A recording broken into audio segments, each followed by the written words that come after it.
Megha Goyal and I welcome you all on my channel. My channel Divine Souls talk about the solution of your life. आप सभी को मेरा आत्मा नमस्ते। Comment section में आत्मा नमस्ते जरूर लिखिएगा।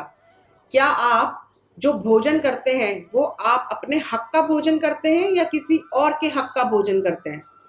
क्या बात कर रहे हो मेघा जी? जो हम खाना खाते हैं हम अपने हक का ही खाते हैं, हम किसी और के हक का क्यों खाएंगे?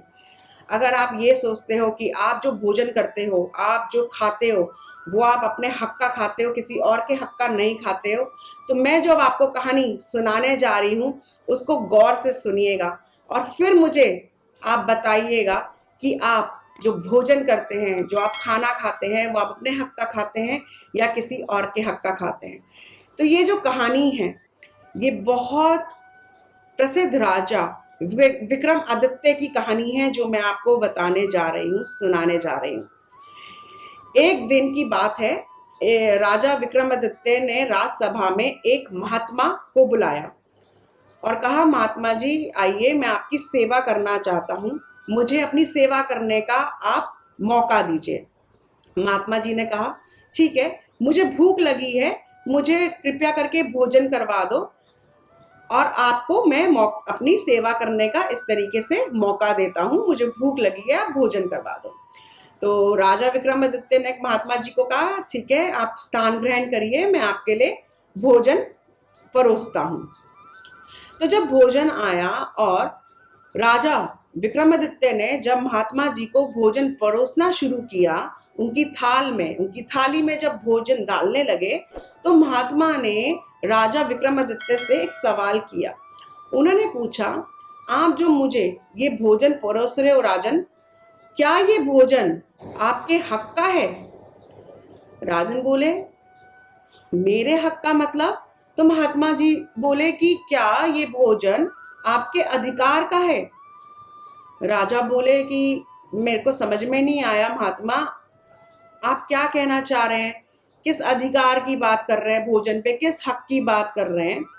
तो महात्मा ने कहा, मैं यहीं बैठा हूं और मैं जब तक भोजन नहीं खाऊंगा जब तक आपको ये पता ना लगे कि ये आपके हक का भोजन है या आपके अधिकार का भोजन है या नहीं है। तो राजन बोले, बताइए मुझे क्या करना होगा ये जानने के लिए कि ये भोजन मेरे हक का है या मेरे अधिकार का है या नहीं है। तो महात्मा बोले, आप गांव में जाइए, गांव में जाकर आपको एक चौक पर एक बूढ़ा आदमी मिलेगा, उससे जाकर पूछिए कि हक का खाना, अधिकार का खाना क्या होता है।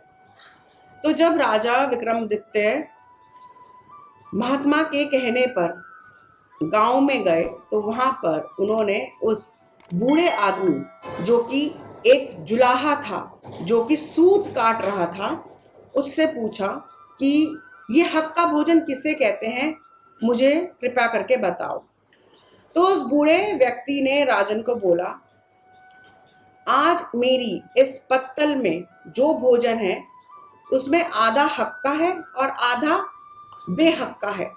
तो राजा विक्रमादित्य बोले, क्या मतलब हुआ इसका कि आधा हक का है आधा बेहक का है? मुझे विस्तार से आप इसके बारे में समझाओ। तो वो जो बूढ़ा व्यक्ति था उसने कहा, एक दिन मैं जब सूत काट रहा था और काटते काटते अंधेरा हो गया तो मैंने एक दीपक जला लिया और मैं अपने काम में वापस लग गया।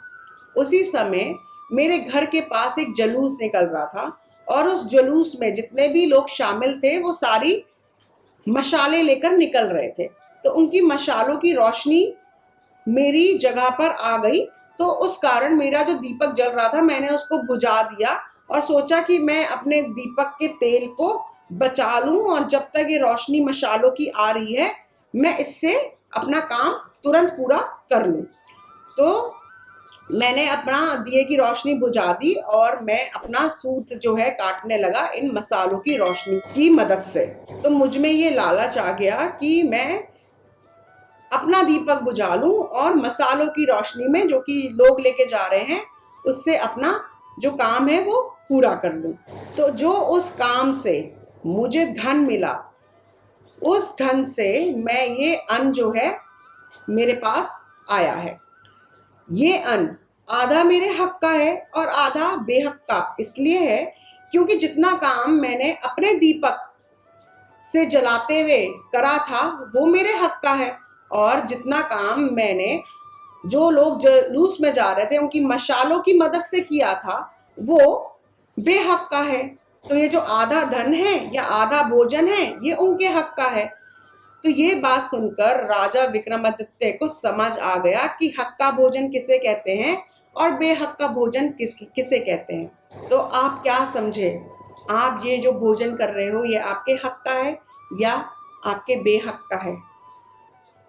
हम जब एक साथ काम करते हैं या जब हम किसी की मदद से कोई काम करते हैं तो उसकी मदद की का हिस्सा भी हमारे कर्मों में जुड़ जाता है, हमारे हक में जुड़ जाता है।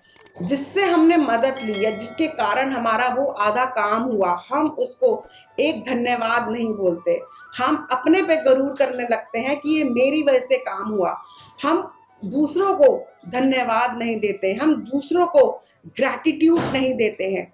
और जब तक हम दूसरों को उनके काम के लिए धन्यवाद नहीं बोलेंगे या उनके को ग्रैटिट्यूड नहीं देंगे, तब तक हम भी हक का नहीं खा रहे, हम भी किसी के और के हक का खा रहे हैं। तो हमें हमेशा दूसरे के कामों को श्रेय जरूर देनी चाहिए, दूसरों के कामों को हमें थैंक यू जरूर करना चाहिए। इससे हम जो अपने काम में दूसरे का भी हक ले लेते हैं वो हमारे कर्मों को एक बैलेंस कर देता है।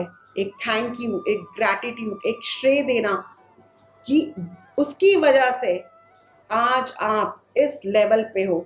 सो अगर आप कोई काम करते हो, आपके नीचे कर्मचारी हैं, आप अकेले नहीं हो जो टॉप पे पहुंचे हो। अगर वो कर्मचारी आपके साथ नहीं होता आप टॉप पे नहीं पहुंचते, लेकिन आपका जो गरूर, आपका जो मैं उस कर्मचारी का धन्यवाद नहीं देता। तो अपनी जिंदगी में इस थैंक यू को, इस ग्रैटिट्यूड को हमेशा अपने साथ लेके चलिए। हमेशा आपसे नीचे जो काम कर रहा है या आपके साथ आपका पार्टनर जो काम कर रहा है, अगर उसका साथ आपके साथ नहीं होता तो जिस ऊंचाइयों पे आप हैं वो ऊंचाइयों पे आप नहीं रहते। तो ये हुआ हक का खाना। तो मुझे कमेंट सेक्शन में लिखकर ज़रूर बताइएगा कि आपको ये छोटी सी स्टोरी जो है कैसी लगी, और मुझे लिखकर ज़रूर बताइए क्या आप देते हैं दूसरों का जो श्रेय है वो उनको आप थैंक यू में देते हैं, क्या आप उनको ग्रैटिट्यूड देते हैं? मुझे कमेंट सेक्शन में ज़रूर बताइएगा।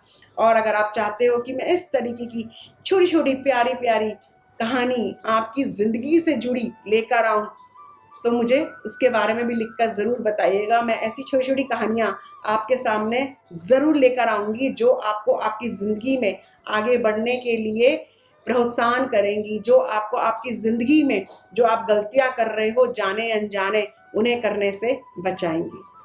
मैं आपसे फिर मिलूंगी एक नई वीडियो में। तब तक के लिए खुश रहें, मुस्कुराते रहें और अपनी पॉजिटिव एनर्जीज यूं ही फैलाते रहें। जिन लोगों ने अभी तक अपना चैनल डिवाइन सोल सब्सक्राइब नहीं किया है तो तुरंत करें और बेल नोटिफिकेशन को भी प्रेस करें, जिससे आपको मेरी वीडियोस समय समय पर मिलती रहे। My name is Megha Goyal. I am an astrologer, numerologist, past life therapist, Vastu and Feng Shui expert, tarot card reader, psychic healer and a life coach. Angels love for everyone. Atma, namaste.